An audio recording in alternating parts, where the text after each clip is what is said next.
வணக்கம் மக்களே, இது ரமீலாவின் ஆர்கானிக் தோட்டம்.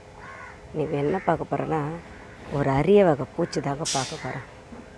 இங்கே பாருங்கள், இந்த ஒயிட் கலர் பூ வருது இல்லையா, இந்த பூ வந்து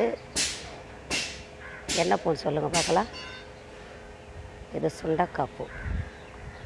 இந்த சுண்டக்காய் பூவில் இந்த செடியிலே டெய்லியும் குறைஞ்சது ஒரு 1 வீக்காக நான் பார்த்துன்னு இருக்கேங்க.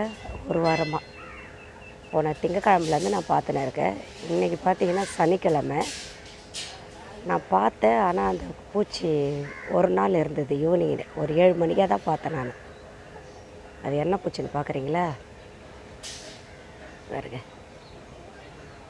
அவ்வளோ அழகாக இருக்குது பாருங்கள். இது வெட்டுக்கிளி ரணமா இல்லை வேறு ஏதாவதான்னு எங்களுக்கு தெரியல.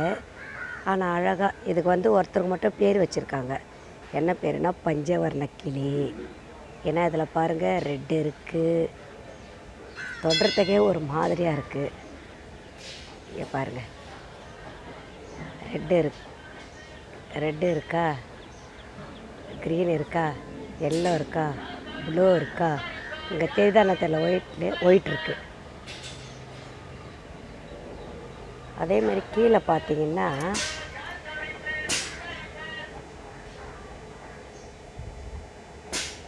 கீழே பார்த்தா தெரியல, ஒரு மாதிரியாக லைட்டு ப்ளூ இருக்குங்க. லைட்டு ராமர்ஸ் சொல்லுவாங்க இல்லையா, அந்த லைட்டு ராமர் கலரு அது அடியில் இருக்குது. லைட்டாக இருக்குது அடியில் ராமர் கலரு. இங்கே மேலே வந்து ப்ளூ கலர் ஷேடு இருக்குது. அதே மாதிரி 2 மீசை இருக்குது பாருங்கள். அவங்களுக்கு 2 மீசை இருக்குது. க்ளோஸ்அப்பில் காட்டுறேன் பாருங்கள். 2 மீசை தெரியுதுங்களா? காற்று வேறு நல்லா இருக்குது. இருங்க, நேற்றுக்கு பார்த்தீங்கன்னா இந்த இலையில தான் இருந்தாங்க. இருக்கும் இல்லையா,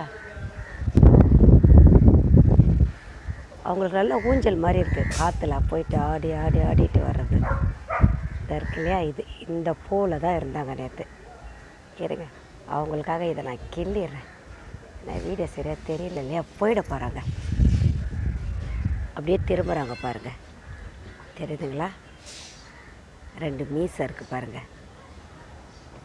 எவ்வளோ அழகாக இருக்குல்ல இந்த பூச்சி. இது எப்படி வந்ததுன்னே தெரியலங்க.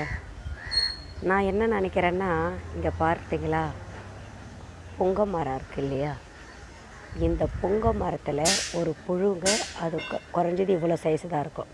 என்னுடைய விரல் சைஸ் இருக்கும் அந்த புழு. அந்த புழு தான் இந்த மாதிரி மாறி இருக்குமோன்னு எனக்கு ஒரு சின்ன டவுட்டாகவே இருக்குது. ஏன்னா இதில் வர புழுவெல்லாம் இந்த புங்க மரத்து இலையை ஃபுல்லாகவே சாப்பிட்டு, இங்கே பாருங்கள், இந்த புங்க மரத்து இலை இருக்குது இல்லையா, இந்த இலை ஃபுல்லாகவே சாப்பிட்டுட்டு அங்கங்கே ஓட்டை இருக்குது பாருங்கள்.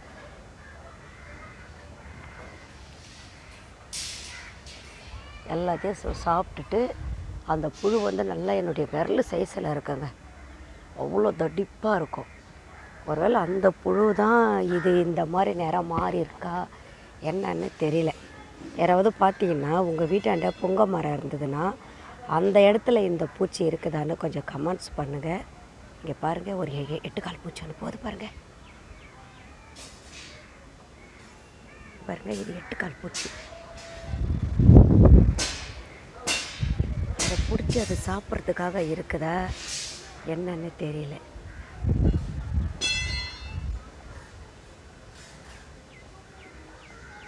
நம்ம பார்ப்போம்.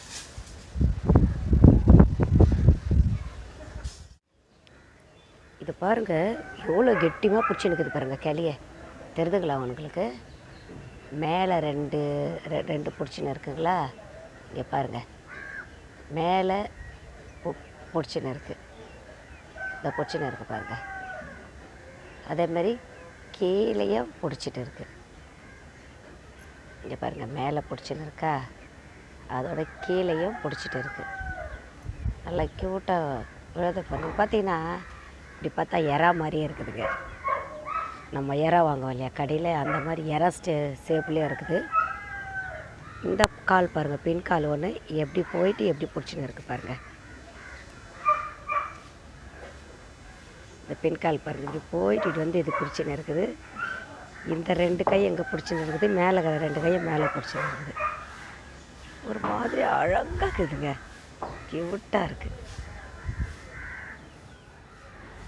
நவுறுது பாருங்கள், இது நவுறுதுங்க அழகாக. இந்த சைடு இருந்தால் அந்த சைடு திரும்புது, ஏறுது பாருங்கள், ஏறுது பாருங்கள். இப்போ இது எதுக்கு ஏறுதுன்னா, இங்கே பாருங்கள், இது இருக்குது இல்லையா, இந்த கிளையில் இருக்கிற பூவை சாப்பிட்றதுக்கு இது மேலே ஏறுது இருக்கு இல்லையா. ஸோ இது வந்து நன்மை செய்கிற பூச்சியா இல்லை தீமை செய்கிற பூச்சான்னு நம்மளுக்கு நல்லா தெரிஞ்சிடுச்சு. நம்ம பூ விட்டு மொட்டு வச்சு காய் வைக்கிற ஸ்டேஜில் ஒன்று இருக்குது, அதை சாப்பிடுதுன்னா கண்டிப்பாக இது தீமை செய்கிற பூச்சி தாங்க, நன்மை செய்கிற பூச்சி இல்லை. அதேமாதிரி இது விஷத்தன்மை உள்ளதா என்னன்னு நம்மளுக்கு தெரியல, விஷம் இருக்குதா இல்லை தெரியல. கண்டிப்பாக இது தீமை செய்கிற பூச்சி தாங்க. ஏறுது பாருங்கள், அந்த பூவை சாப்பிட்றதுக்கு தான் அது ஏறுது. இதை என்ன பண்ணுறது, எப்படி பிடிக்கிறதுன்னு வேறு தெரியல, பயமாக இருக்குது. இப்போ அதை ஏறி போயிட்டு அதில் சாப்பிடுங்க. அது எவ்வளோ பெருசாக வேறு இருக்குது. ஒரு ரகம் பார்த்திங்கன்னா பட்டர்ஃப்ளை மாதிரியே இருக்குதுங்க. இந்த கீழே பார்த்திங்கன்னா பட்டர்ஃப்ளை மாதிரியே இருக்குது. இந்த தெரியுதில்ல கீழே, அது மேலே அந்த ரக்கை வந்து அந்த கீழே பட்டர்ஃப்ளைக்கு எப்படி அரைக்குமோ அந்த மாதிரி இருக்குது. இப்போ அந்த பூவை சாப்பிட்றதாங்க அது ஏறுது. எவ்வளோ அழகாக க்யூட்டாக இருக்குது பாருங்கள். 2 மீசை, 2 கால், இது பார்த்தா 4 கை இருக்குதுங்க.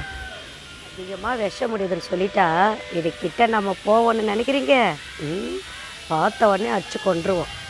ஆனால் இதுக்கு விஷம் இருக்கா இல்லையானே தெரியல, அதனால தான் நான் இவ்வளோ க்ளோஸ்அப்பாக வீடியோ எடுக்கிறேன். இதில் உட்காரத்துக்கு எது உட்காரதா, இந்த பூ எல்லாம் சாப்பிட்ருதுங்க, தெரியுது பார்த்தீங்களா. இந்த பூ எல்லா பூவையும் இது சாப்பிட்ருது, பிஞ்சு வைக்காமல் போகிறதுக்கு காரணம் அதுதான்.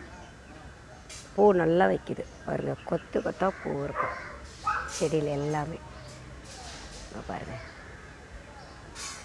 எல்லா செடியும் நல்லா கொத்து கொத்தாக பூ இருக்கா. அந்த பூவை வந்து அழகாக சாப்பிடுதுங்க, இது அழகாக சாப்பிட்டு போயிடுது. இது என்ன ரகன்னே தெரியல. எங்களெல்லாம் கேட்டால் நாங்களாம் இது வெட்டுக்கிளின்னு தான் சொல்லுவோம். ஏன்னா இதோட ஷேப்பெல்லாம் பார்த்திங்கன்னா வெட்டுக்கிளி மாதிரியே தான் இருக்குது. ஸோ அந்த 8 கால் பூச்சி சிலந்தியை அது சாப்பிடல, அதுவும் அங்கே சுற்றிட்டு இருக்குது, அதுவும் கம்முன்னு படுத்துட்டு இருக்குது. இங்கே இருக்கிற பூங்களை தாங்க இது சாப்பிட்ருக்கு. அதே மாதிரி இங்கே பாருங்கள், வருது வருது வருது. இந்த பூங்களை சாப்பிட்றதுக்காக தான் இங்கே இது இருக்குது.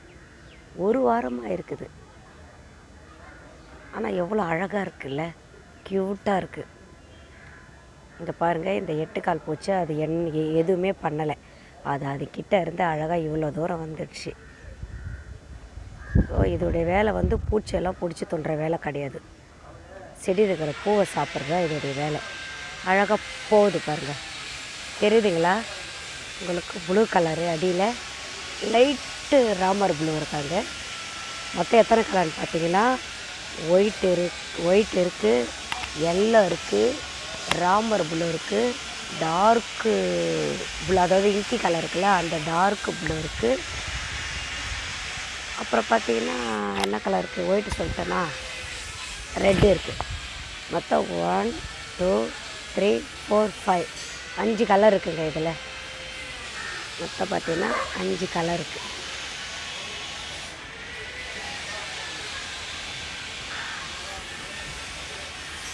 பாருங்கள்,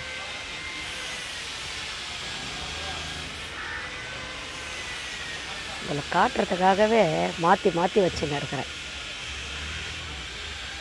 சூப்பராக இருக்கா. பஞ்சவர்ணக்கிளி ஒருத்தர் தான் பேர் வச்சுருக்காங்க, நல்லா இருக்குல்ல. இதுக்கு வச்ச பேர் பஞ்சவர்ணக்கிளி. பஞ்சவர்ணக்கிளின்னு வச்சது 5 வர்ணக்கிளின்னு வச்சுருக்கலாம். ஏன்னா 5 வர்ணங்கள் இருக்குது இல்லையா. அவர் பஞ்சவர்ணன் வச்சுருக்காரு, நான் 5 வர்ணன்னு வச்சுருக்கேன். நல்லா இருக்குங்களா 5 வர்ணக்கிளி. ஏன்னா பஞ்சவர்ணக்கிளி வந்து நம்ம இதில் இருக்குது, பேர் இருக்குது பஞ்சவர்ணக்கிளின்னு. ஆனால் இந்த 5 வர்ணக்கிளி தான் இல்லை. அதனால் இது வந்து 5 வர்ண வெட்டுக்கிளி. இதோடைய பேர் அழகாக இருக்குது பாருங்கள். பஞ்சவர்ணக்கிளி போய் 5 வர்ணக்கிளி ஆகிவிட்டது. ஓகே மக்களே, இந்த வீடியோ உங்களுக்கு பிடிச்சிருந்தா லைக் பண்ணுங்கள், கமெண்ட்ஸ் கொடுங்க, மறக்காமல் பெல் பட்டன் அழுத்துங்க. அப்போ தான் அடுத்த வீடியோ நான் போடுறதுக்கு உங்கள் பார்க்குறதுக்கு கரெக்டாக இருக்கும். முக்கியமாக அதை ஷேர் பண்ணுங்கள். இதை ஷேர் பண்ணால் தான் இந்த மாதிரி எங்கெங்கே இருக்குது, இது என்ன ரகம், இதுக்கு விஷம் இருக்கா இல்லையா, இதுக்கு உண்மையிலே என்ன பேர், இந்த புழு எதுலேருந்து உருவாகுதுன்றது யாருக்குன்னா ஒருத்தருக்கு தெரிஞ்சிருக்கும்.